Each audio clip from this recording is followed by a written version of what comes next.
എല്ലാവർക്കും നമസ്കാരം. എൻ്റെ ലോകം കാഴ്ചകളിലേക്ക് എല്ലാവർക്കും സ്വാഗതം. ഇത് നിങ്ങളെ പേരെന്താണ്?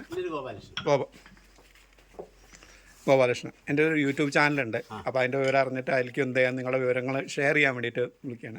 അതല്ലേ, എത്ര കുട്ടികളുണ്ട് ഇപ്പോൾ പഠിക്കാനിവിടെ? 18 പേരുണ്ടല്ലേ. ശരിക്കും നമ്മൾ ഒരു പുതിയൊരാൾ വന്നിട്ടുണ്ടെങ്കിൽ, ശരിക്കും സ്ഥിരമായിട്ട് വരുന്ന ഒരാളാണെങ്കിൽ നമ്മൾ എത്ര ദിവസം കൊണ്ട്, എത്ര മാസം കൊണ്ട് അരങ്ങേറ്റം നടത്താൻ കഴിയും? അരങ്ങേറ്റം നമ്മൾ ഒരു പിന്നെ വ്യക്തിൻ്റെ കഴിവത്തിനനുസരിച്ച് ചെയ്യാൻ കഴിയും. ഏകദേശം ഒരു 6 മാസം വരും. 6 മാസം കൊണ്ട് അരങ്ങേറ്റം. എങ്ങനെയാണ് ഏത് ചെണ്ട ഇപ്പോൾ പഠിപ്പിക്കും നമ്മളിവിടെ? മേളങ്ങൾ, ശിങ്കാരി മേളം, പിന്നെ മേളങ്ങളാണ് മെയിനായിട്ട്. പിന്നെ കൂടുതൽ ശിങ്കാരിയും കൂടി ഉണ്ട്. അതല്ലേ, ചെമ്പട മേളാണ് ഇവരെയൊക്കെ ആദ്യമായിട്ട് പഠിപ്പിക്കുന്നത്. അതിനുശേഷം പിന്നെ ശിങ്കാരിയിലേക്ക് കടന്നു.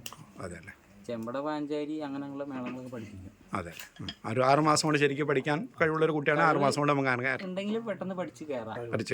ആഴ്ചയിലൊരു താല്പര്യവും കഴിവാണ് ഇതിൽ മെയിനായിട്ട്. ആഴ്ചയിലൊരു ദിവസമാണോ?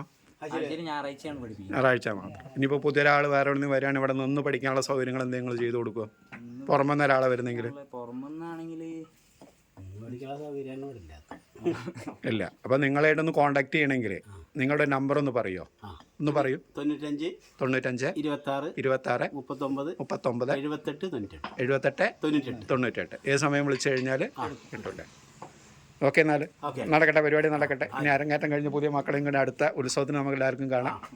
അപ്പോൾ എല്ലാവരും എൻ്റെ ചാനൽ, അതായത് എൻ്റെ ലോകവും കാഴ്ചകളും എന്നുള്ള ചാനലാണ്. ഞാൻ അതിൻ്റെ ലിങ്ക് അയച്ചു തരാം, എല്ലാവരും കാണും. ശരി, ഓക്കെ, നമസ്കാരം. എല്ലാ ഉഗ്രജാല കലാസമിതി ഞങ്ങൾക്ക് യൂട്യൂബ് ചാനലുണ്ട്. ഉഗ്രജാല കലാസമിതി. ഓക്കെ, അത് സബ്സ്ക്രൈബ് ചെയ്യാൻ പറ്റും. Okay, sure. ശരി, തീർച്ചയായും. ശരി, ഓക്കെ, ശരി. ഇപ്പോൾ എല്ലാവരോടും എവിടെയെങ്കിലുമൊക്കെ ഇനി ചെണ്ടയായിട്ട് കാണുമ്പോൾ നമ്മൾ ഒന്ന് നോക്കണം കേട്ടോ. എല്ലാവരും കൊട്ടി നന്നാവട്ടെ, എല്ലാ അനുഗ്രഹം ഉണ്ടാവട്ടെ എന്ന് ഭഗവാനെ ഒന്ന് പ്രാർത്ഥിക്കുകയാണ്.